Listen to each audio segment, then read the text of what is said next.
After it's been a chaotic, interesting couple of weeks for Oklahoma basketball.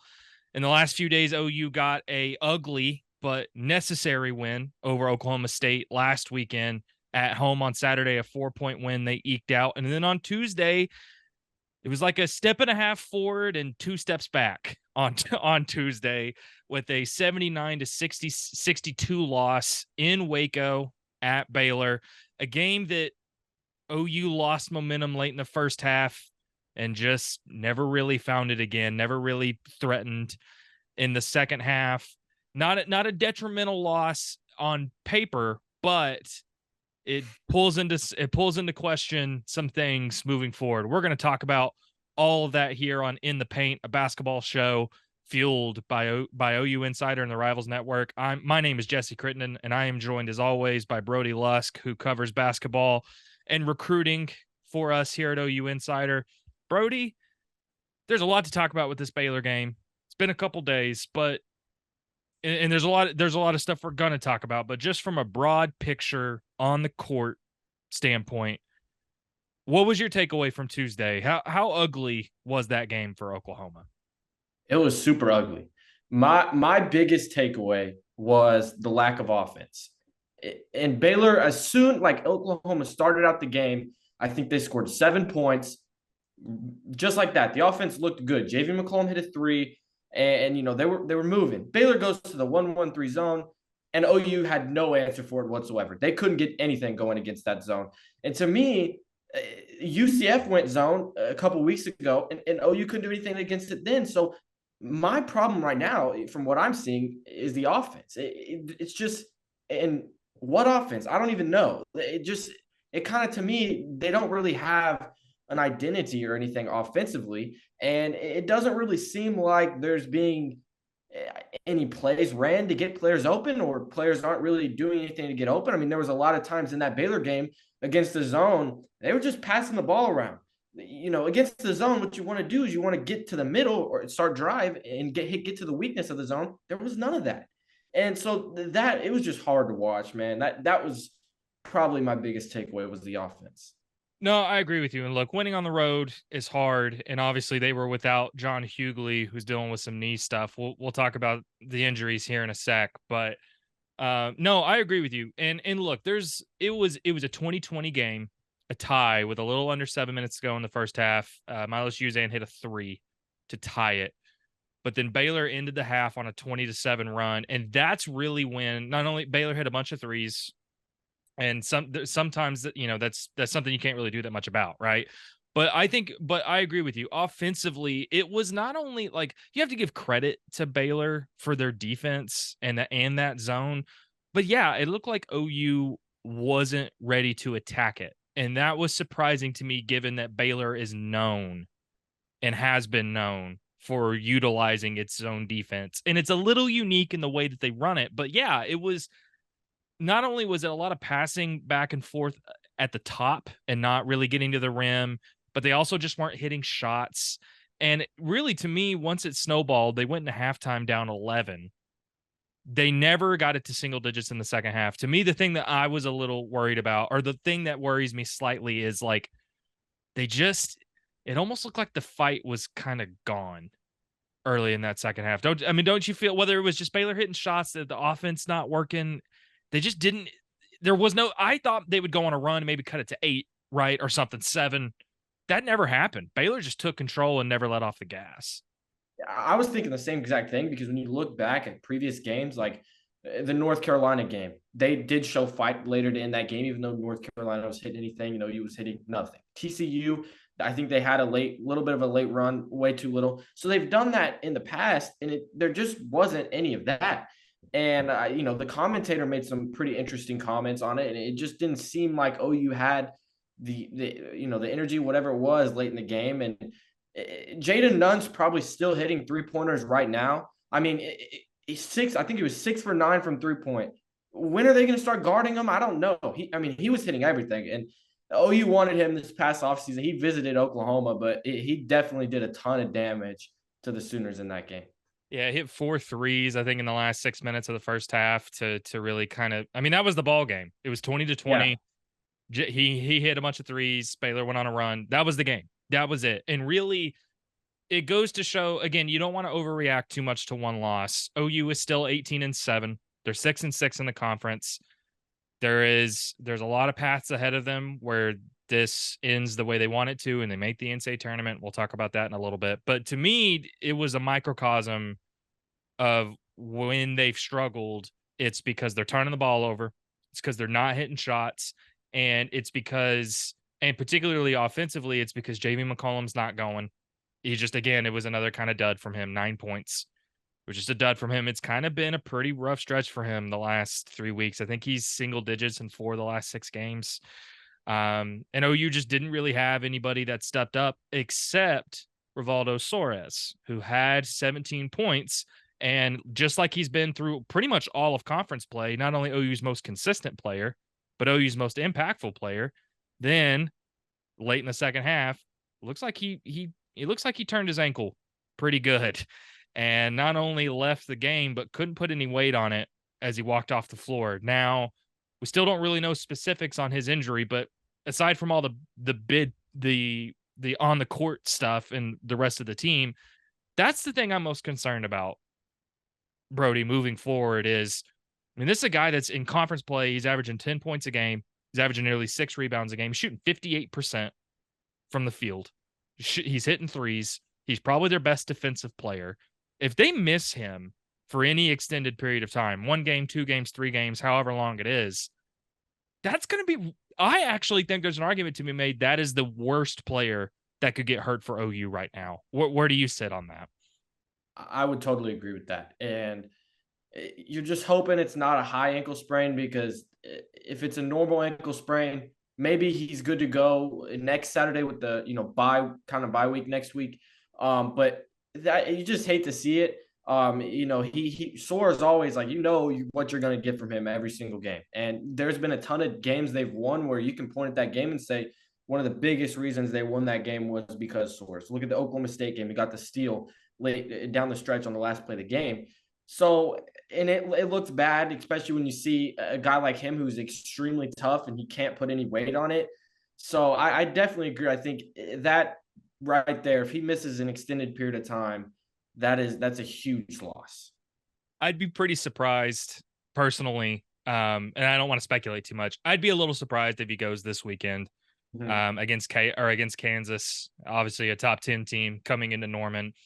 And so, yeah, as bad as that Baylor loss is, now we have to think about, okay, there's 6 games left in the regular season. OU, by most metrics, has the hardest strength of schedule to end the regular season. Even with that Baylor loss, they're not in bad shape. Again, 18 wins on the season.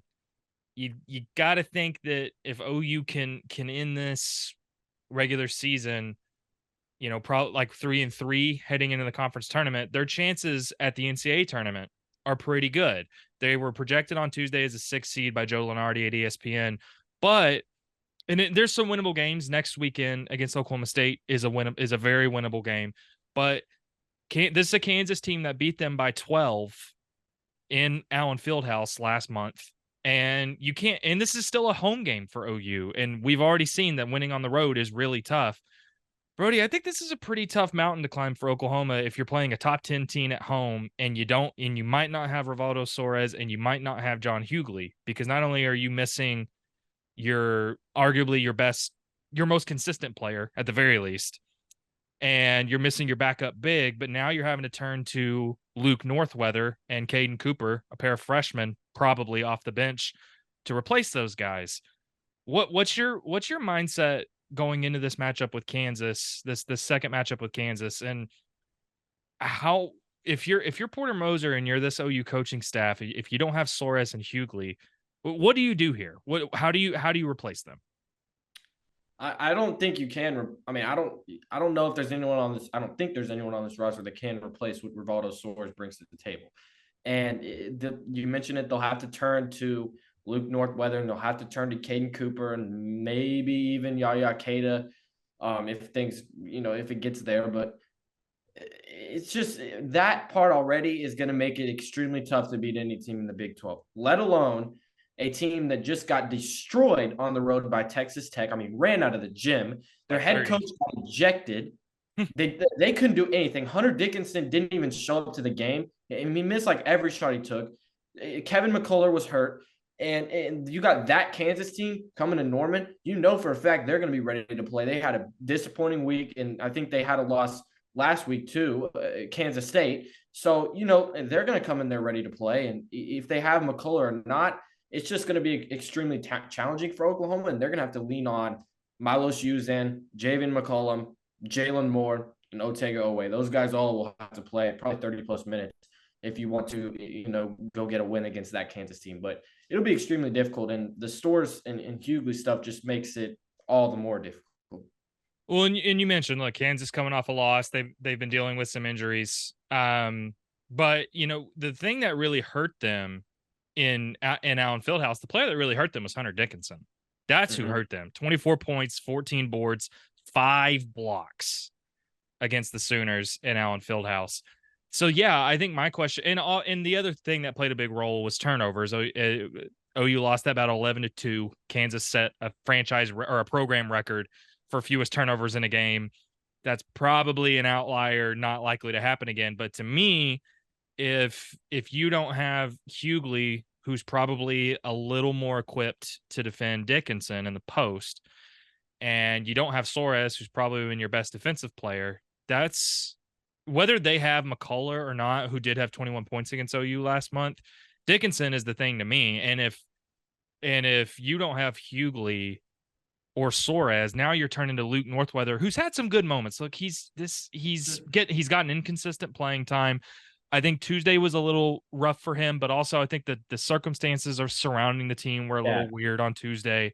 That's a tough task for anybody, let alone a freshman, to try to defend him. And Caden Cooper essentially has not gotten any minutes all year.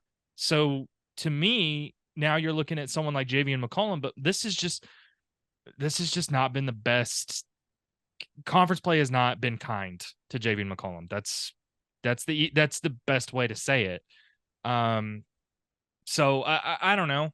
It's kind of a tough matchup to project. You don't know exactly what Kansas is going to have. You don't know exactly what Oklahoma is going to have, but this is a huge opportunity for Oklahoma, right? If they win this game, this is huge. It takes pressure off the rest of the season, but if they lose it, I don't know. How is this a must-win game for Oklahoma? Do you see it that way heading into this weekend? It's hard for me to say it's a must-win game when it's hard for me to believe that they'll win the game. And, it's always a possibility in the Big 12. Crazy things have happened. But I just don't see it, man. Hunter Dickinson, he's going to be a problem. And Sam Godwin has struggled with foul trouble. To his credit, against Baylor, he did stay out of foul trouble. But, if he gets in foul trouble, you got Hunter Dickinson and KJ Adams. That's putting you in a bad situation. And that Kansas team, since the last time Oklahoma played them, Johnny Furphy's really took off. So that they've gotten better in that sense. But, the thing is, Kansas still doesn't have much depth.